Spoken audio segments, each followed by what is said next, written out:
Et bonjour, dans cette vidéo nous allons voir comment créer un planning de Gantt. Donc je pars du principe que vous avez déjà un projet existant. Si c'est pas le cas, je vous invite à regarder la vidéo qui vous présente la création et la gestion de projet. Ça vous expliquera un peu plus les choses en détail. Donc on va cliquer sur un projet. Vous avez un onglet ici planning et c'est ici que ça se passe. Donc là moi j'ai déjà créé un petit planning de Gantt de démonstration. Voilà, comme ça vous permet de voir à quoi ça peut ressembler. Voilà, celui-là il est léger.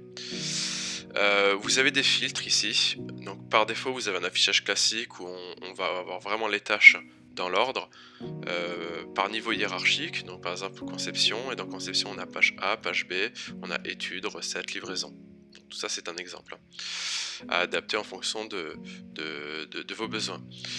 Vous pouvez ajouter des tâches ici en cliquant sur le plus. Alors soit je clique sur le plus ici et ça va ajouter au niveau 1, ou soit je clique sur le plus ici, ça va ajouter au niveau 2 dans le dossier conception ici.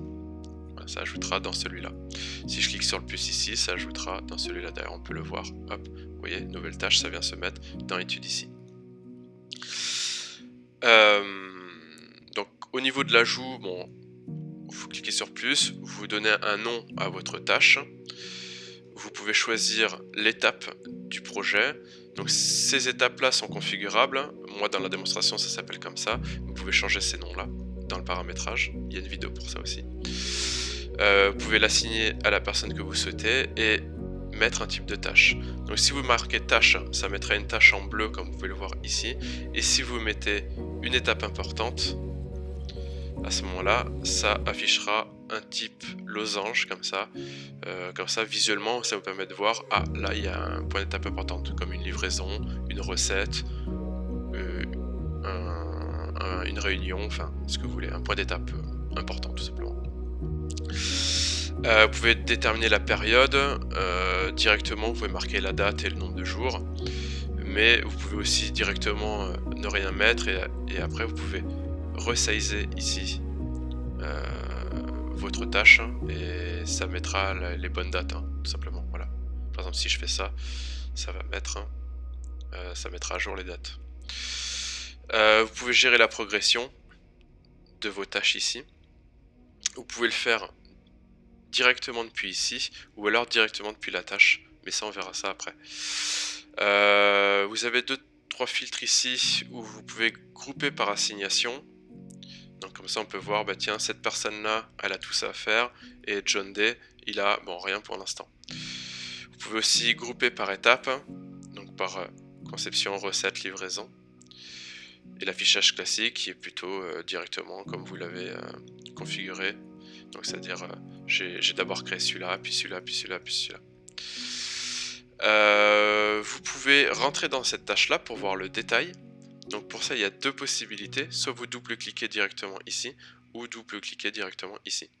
Donc soit je double-clique là, ou soit je double-clique ici. Ça ouvre une tâche. Donc là, vous pouvez voir que ça ressemble beaucoup aux tâches.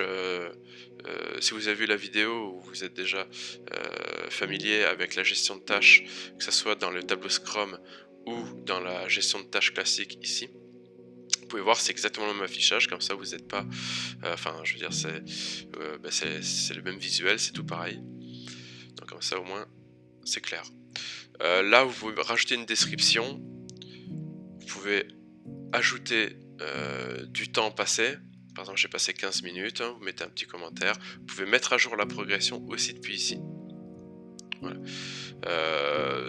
Sauf que ici, c'est par tranche de 10, alors que là, ici, on pouvait vraiment le faire progresser un peu comme on veut. Mais bon, là, on estime qu'ici, par tranche de 10%, c'est largement suffisant. Vous pouvez modifier des informations ici, donc changer l'étape. Finalement, vous êtes trompé, vous voulez le modifier. Vous pouvez changer les dates directement aussi ici. Et vous pourrez même changer, si vous voulez, le projet. Donc, par exemple, vous voulez le basculer sur un autre sous-projet, vous pouvez aussi. Vous pouvez copier le lien pour le partager, ajouter une checklist de choses à faire. Donc il y a item 1, item 2, que la personne pourra venir cocher ici. Vous pouvez acheter des pièces jointes, vous pouvez supprimer la tâche si jamais vous l'avez créée pour rien. ben, je peux venir la supprimer. Ben voilà. Et après, oui, vous avez le plein écran aussi ici, où vous pouvez avoir vraiment votre planning de Gantt en plein écran et faire une capture d'écran si vous le souhaitez pour le partager à quelqu'un. Ce planning de Gantt, vous pouvez le partager si vous le souhaitez à vos clients.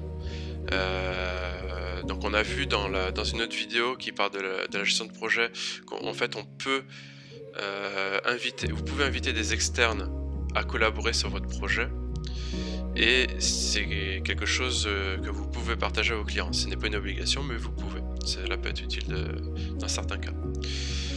Voilà pour le planning de Gantt. Je pense qu'on a fait le tour des principales fonctionnalités. Après, je vous laisse l'ajuster à vos besoins. Voilà, à bientôt.